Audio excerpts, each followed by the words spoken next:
I found out about the wedding from a Facebook notification, not an invitation, not a phone call, a notification. Daniel Martinez updated his relationship status to married. I stared at my phone for a long time. The screen dimmed twice before I moved my thumb to keep it lit. There was a photo attached, Daniel in a charcoal suit, his bride in white, both of them laughing under string lights. Behind them I could see faces I recognized. My wife's sister, her mother, people I'd sat with at Thanksgiving tables for 11 years. I wasn't in the photo. I scrolled down. There were more. A whole album. Best Day of My Life, Jim, it was titled. I went through them slowly, methodically, like I was looking for evidence of something I already knew. There were speeches, dancing, a cake. My wife Margaret, in a lavender dress I'd never seen before, her arm around Daniel, both of them beaming. I wasn't in any of them. I set the phone face down on the kitchen counter and stood there in the silence of our house. The house I'd been paying the mortgage on for the past decade, the house where Daniel had lived, rent-free, until he was 24. The notification had come at 9:47 p.m. on a Saturday. Margaret had told me she was going to visit her sister in Portland for the weekend, some kind of family emergency. She'd left Friday morning, kissed me on the cheek, told me she'd be back Sunday night.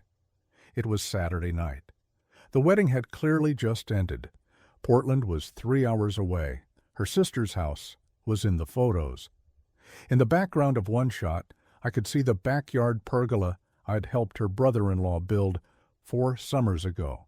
I remembered that weekend clearly. The heat, the wood splinters in my palms, how we'd celebrated with beers afterward, standing back to admire our work. I'd been good enough to build their pergola, but not good enough to stand under it at the wedding. I didn't call her. I didn't text. I walked into the living room, sat down in the leather recliner I'd bought myself for my 50th birthday, and tried to understand what I was feeling. It wasn't anger. Not yet.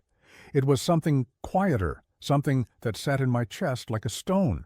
Daniel spent a lot of time with babysitters or alone. When we started dating, I knew what I was signing up for. She had a kid. That was part of the deal. I didn't mind. I'd never had children of my own. My first marriage had ended badly, and I'd spent my 30s and 40s building a career, saving money, keeping my head down. Margaret was kind. She was funny. She was tired, but she was strong. I liked that about her. And Daniel was a good kid, quiet, a little shy. He liked video games and science fiction novels. We got along fine. I didn't try to be his father. I knew better than that. But I tried to be someone he could count on. We got married when he was 11. I moved into their small apartment at first, but within a year, we'd saved enough for a down payment on a house, a real house. 3 bedrooms, a backyard, a 2-car garage. Margaret cried when we got the keys. Daniel got his own room, a bigger one than he'd ever had. I helped him paint it.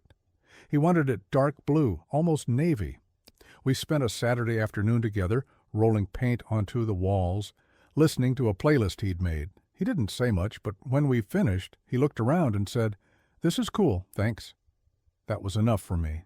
I remember thinking that day that maybe this was what being a father felt like.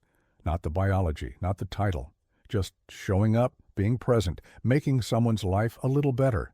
I was wrong about what it meant to him, but I didn't know that yet. I co-signed the loan on his first car, a used Honda Civic that he drove into the ground within 3 years. When he wanted to go to college, I helped him fill out the FAFSA. When he didn't get enough financial aid, I made up the difference. $12,000 a year, for 4 years. $48,000 total. I didn't ask him to pay me back. I didn't expect gratitude. I just thought that's what you did for family. Margaret and I split finances the way most couples do, but I made more than she did, significantly more. I was a project manager for a civil engineering firm, and by the time Daniel was in high school, I was pulling in a solid 6 figures. Margaret had gone back to school and become a nurse, which helped, but her income was still modest. So I covered the bigger expenses, the mortgage, the property taxes, the home repairs. the new roof we needed after the hailstorm, the HVAC system that died in the middle of July, the fence we put up when Daniel wanted to get a dog. The dog only lasted 2 years. Daniel got bored of it. I was the one who ended up walking it every morning. I didn't keep a ledger. I didn't throw it in anyone's face. It just seemed like the right thing to do. Daniel graduated from college with a degree in marketing. I was proud of him. We all went out to dinner to celebrate, Margaret, her sister, her mom, and me. Daniel gave a little speech at the table, thanking everyone. He thanked his mom for her sacrifices. He thanked his grandma for believing in him. He thanked his aunt for letting him crash at her place during a summer internship. He didn't mention me. I told myself it didn't matter. He was young. He was excited. It wasn't personal. But I noticed Margaret didn't correct him. She didn't say, "What about your stepdad?" She just smiled and raised her glass. I raised mine too.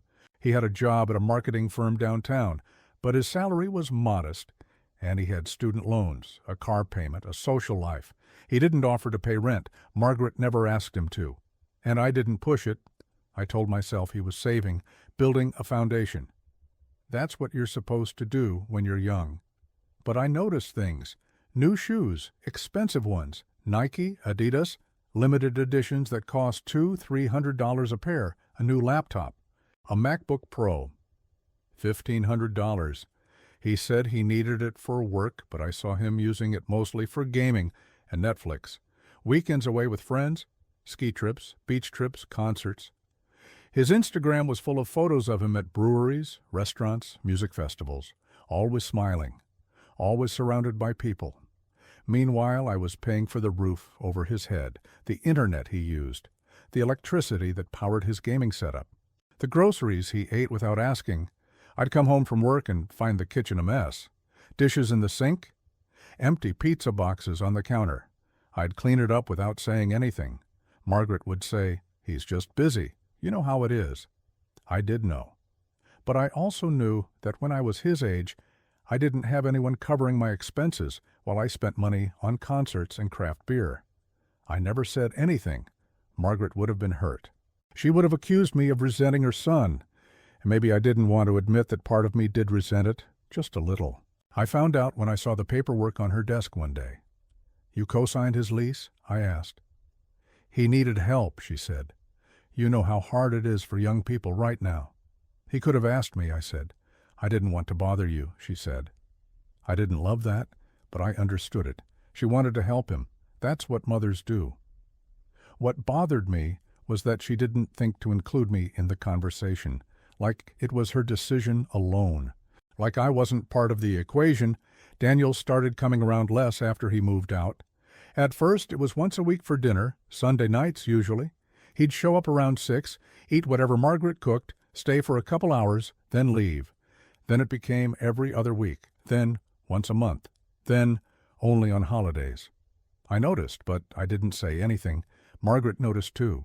I could tell. She'd mention him casually. "I wonder what Daniel's up to this weekend?" And I'd shrug and say he was probably busy, which he was. His social media showed a full life. Brunches, happy hours, weekend trips, just not with us. I told myself that was normal. Kids grow up, they build their own lives. You can't expect them to orbit around you forever. But sometimes, late at night, I'd think about all those years, the braces, the college tuition, the car loan, the 3 years of free rent, and I'd wonder if he even remembered.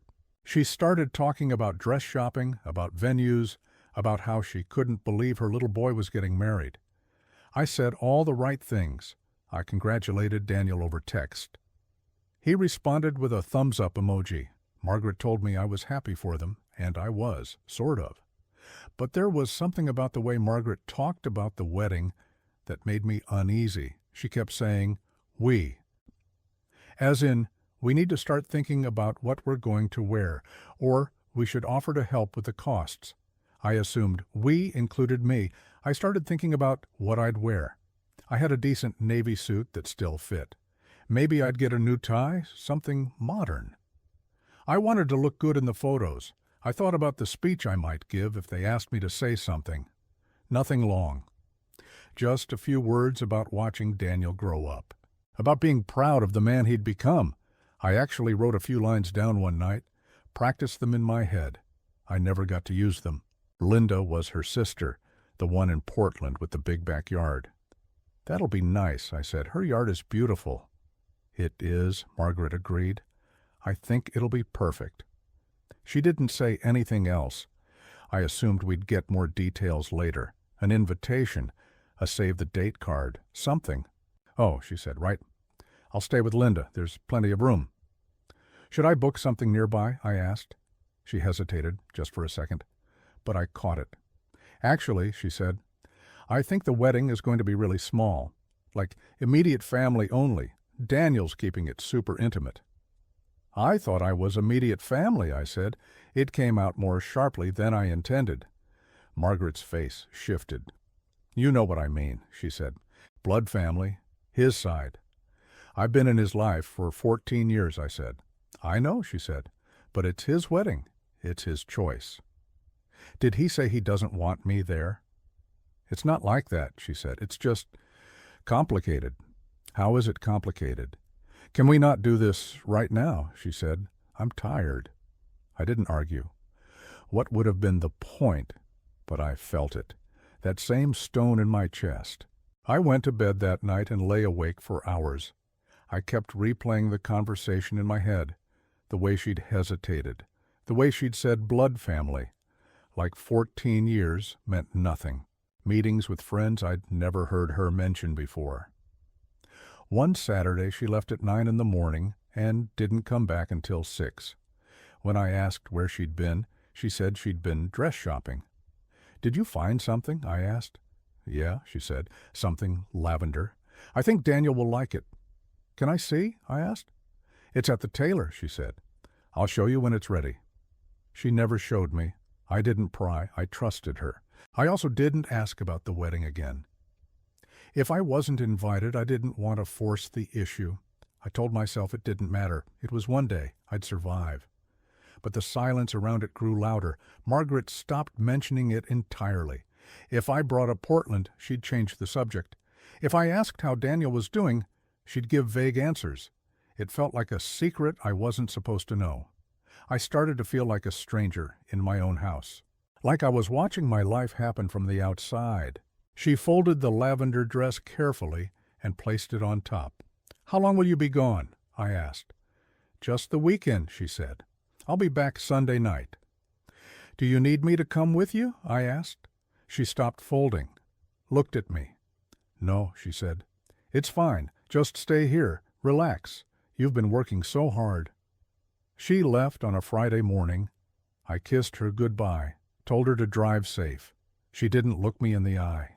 I watched her car pull out of the driveway, watched it disappear down the street, and I knew. I didn't know the details, but I knew. That's when I saw the notification. Daniel Martinez updated his relationship status to married. She'd chosen to stand next to him, smile for the camera, and pretend I didn't exist. And everyone else, the aunts, the uncles, the cousins, Margaret's mother, who I'd driven to doctor's appointments, Margaret's sister, whose pergola I'd built, had chosen to go along with it. I scrolled through every photo. There were 43 of them.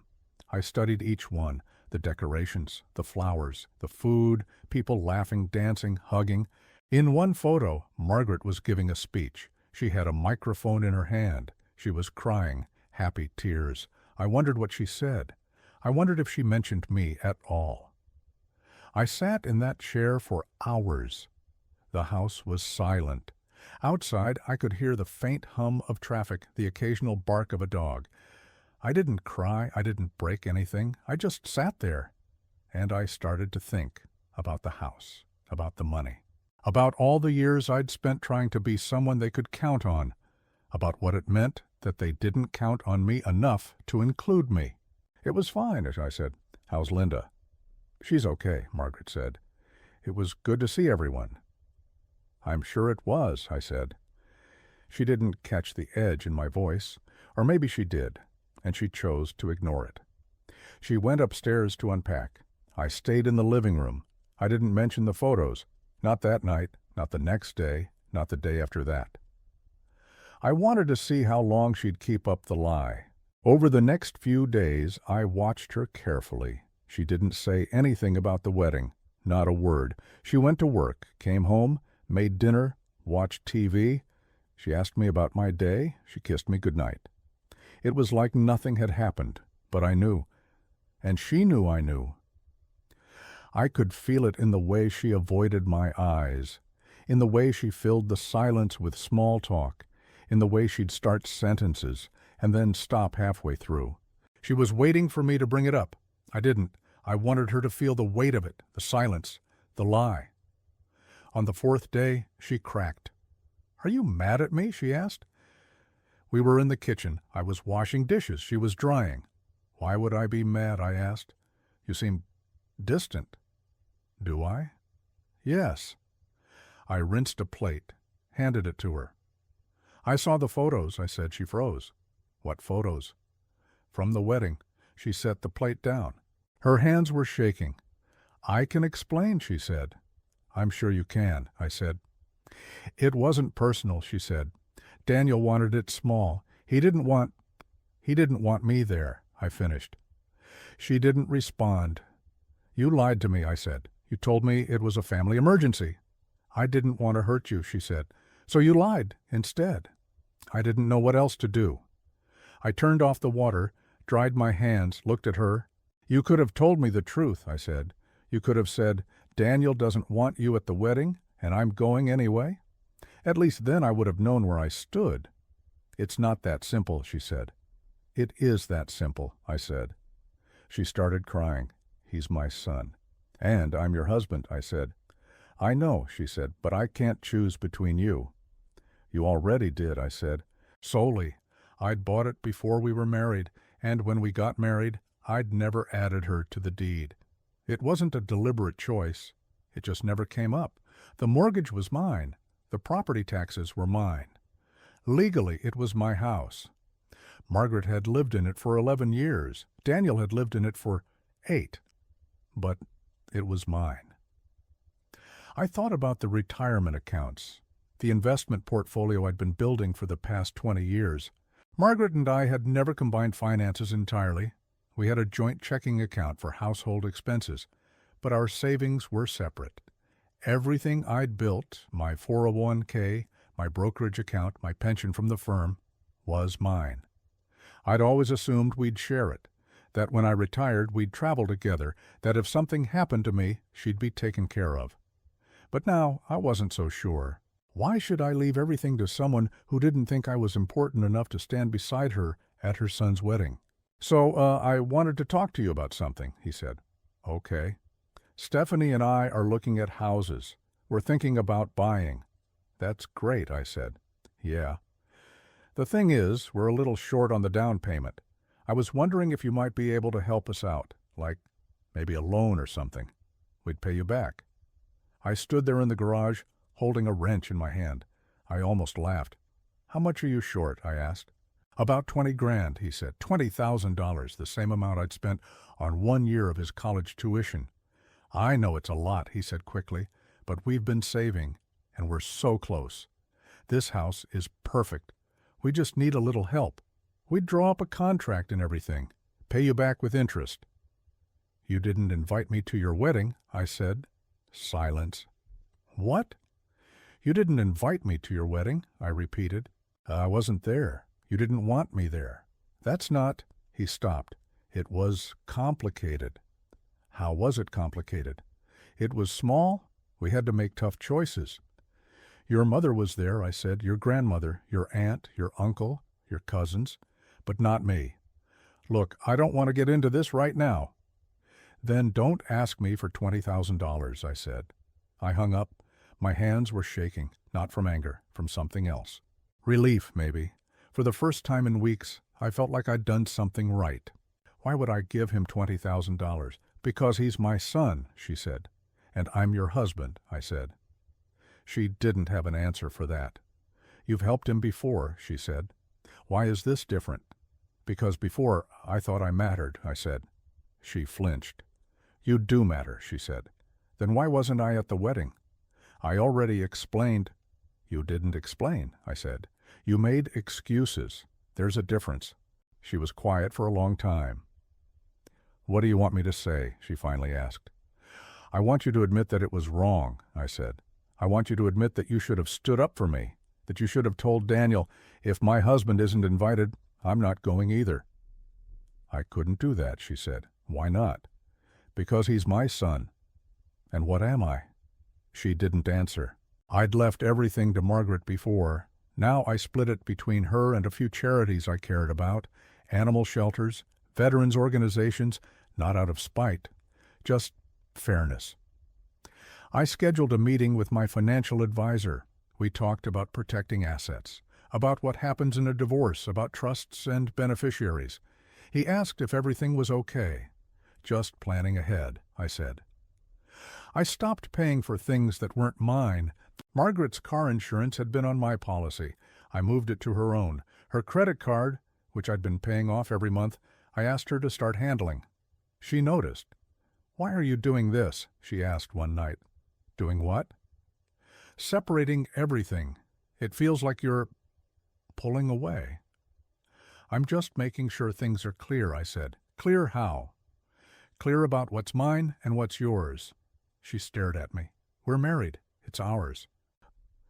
Then why wasn't I at the wedding? I asked. She didn't answer. She never answered that question. She said you weren't the type to make a big deal out of it, that you were like easygoing about stuff like that. I closed my eyes. Easygoing. 14 years of showing up, of paying for things, of building pergolas and co-signing loans and writing tuition checks, and the message she'd sent him was that I was easygoing, that I wouldn't care. Do you need anything else? I asked. No, he said. I just wanted to apologize. Okay, I said. So, are we good? I thought about that question. Were we good? Sure, I said. I hung up. She knows I know. She knows I'm hurt, but she doesn't apologize. Maybe she thinks I'm being unreasonable. Maybe she thinks I should just let it go, move on, forgive and forget. But I can't. Because every time I look at her, I see that lavender dress.